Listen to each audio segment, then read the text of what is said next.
père dominicain au Rwanda. Quel est le contenu et quelle attitude de la prière? L'évangile de ce 14e dimanche, année A, nous parle de la prière de Jésus, une prière de louange. Jésus loue Dieu son Père. Quand Jésus parle, c'est pour nous enseigner. Par sa prière, Jésus nous enseigne comment prier, le contenu à mettre dans notre prière et l'attitude de prière à adopter. D'abord, le contenu de notre prière. Jésus nous enseigne que prier, c'est reconnaître Dieu comme Père. Jésus lui-même s'adresse à Dieu comme Père.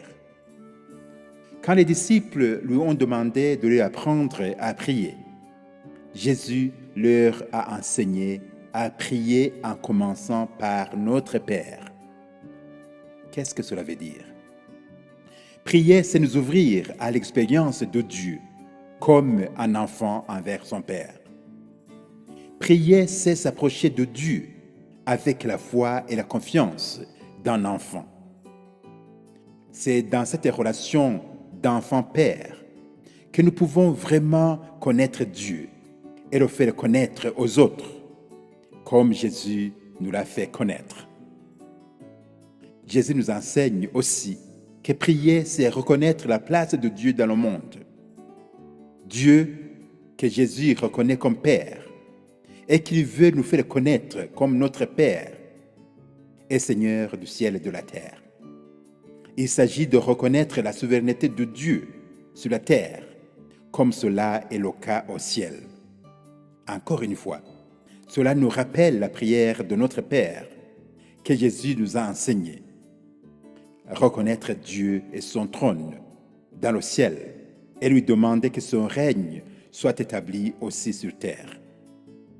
Reconnaître la souveraineté de Dieu pour nous soumettre à sa souveraine volonté. Que ta volonté soit faite.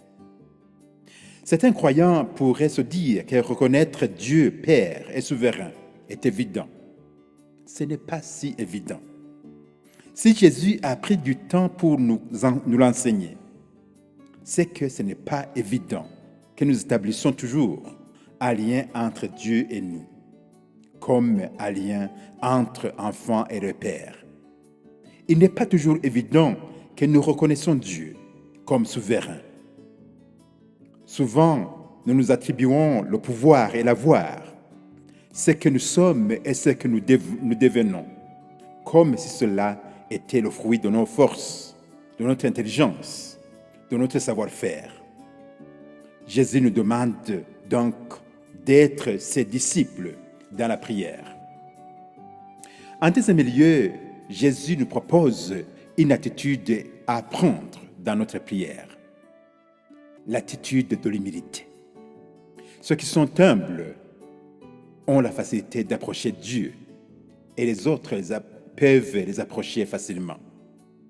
Il s'agit de nous reconnaître petits, une attitude que Jésus lui-même a adoptée. Jésus avait la condition divine, mais il s'est abaissé pour prendre notre condition humaine. L'humilité est une attitude par laquelle l'âme retourne à elle-même pour réfléchir sur sa condition devant Dieu. C'est à ce moment de réflexion que l'âme rencontre Dieu.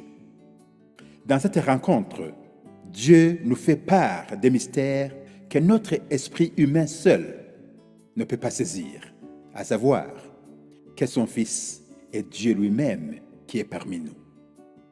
Ainsi, Jésus peut nous dire: ce que tu as caché aux sages et aux savants, tu l'as révélé aux tout petits. Dieu l'a révélé aux humbles.